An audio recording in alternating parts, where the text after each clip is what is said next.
Hello everyone, তোমরা সবাই কেমন আছো? আশা করি তোমরা সবাই খুব ভালো আছো আর আমিও খুব ভালো আছি। তো আজকে চলে এসেছি। আসলে আমার বর তোমাদের দাদা ভাই আজকে বিকাল না, ওই সন্ধ্যা হয়ে গেছে, বাজার করে নিয়ে এসছে। আমি নিজেও জানি না ও কী কী বাজার করেছে, তা আমিও দেখছি আর তোমাদের সঙ্গেও শেয়ার করছি। দেখা যাক ও কী কী নিয়ে এসছে। তো ফার্স্টেই দেখতে পেলাম ডিম, 9টা 10টা মতন ডিম নিয়ে এসছে। আর আর এগুলো, ও এর মধ্যে আছে লেবু আর নাশপাতি। ফল নিয়ে আসতে বলেছিলাম, লেবু নাশপাতি নিয়ে এসছে। আর নিয়ে এসছে ওই ওটার মধ্যে কি, আমি আরও খুলে খুলে দেখছিলাম।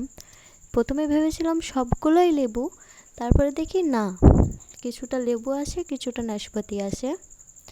আবার রেখে দিচ্ছি। যা, একটা লেবু আবার ওদিকে গড়িয়ে চলে গেল, তো সেটাকেই নিতে গেলাম, তুলে এনে রাখলাম।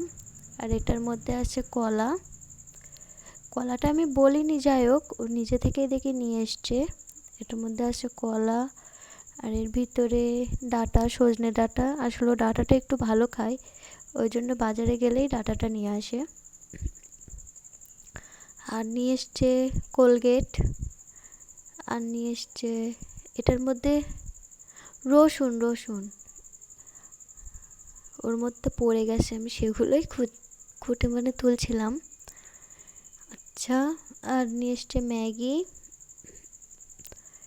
ম্যাগিটা আমিই খাই। ম্যাগি, এখানে আছে সাদা তেল। আচ্ছা, আর কি বার হয় দেখা যাক। নিয়ে এসছে চিনি,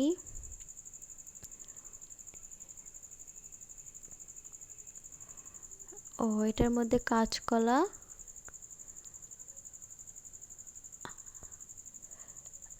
এটার মধ্যে মনে হয় কিশমিশ, হ্যাঁ ওটাতে কিশমিশ। আর ওর মধ্যে আছে শসা আর কচু। যাই হোক, এই বাজার করে নিয়ে এসছে, যেহেতু সন্ধ্যাবেলা তো মাংস এমনিতে রান্না হয়েছে, আজকে মাছ টাছ নিয়ে আসতে পারবে না। আমি রাত্রেবেলা ওকে মাছ নিয়ে আসতে বারণ করে দিই। ও মাছ মাংস সকালের দিকেই নিয়ে আসে, আর যেদিন দেরি হয়ে যায় সেদিন আমি বলি যে নিয়ে আসতে হবে না। এই ছিল আজকের সন্ধ্যের বাজার। আসলে টুকিটাকি বাজার, ঘরে বাজারে সবই আছে, এগুলো টুকিটাকি বাজার ছিল না।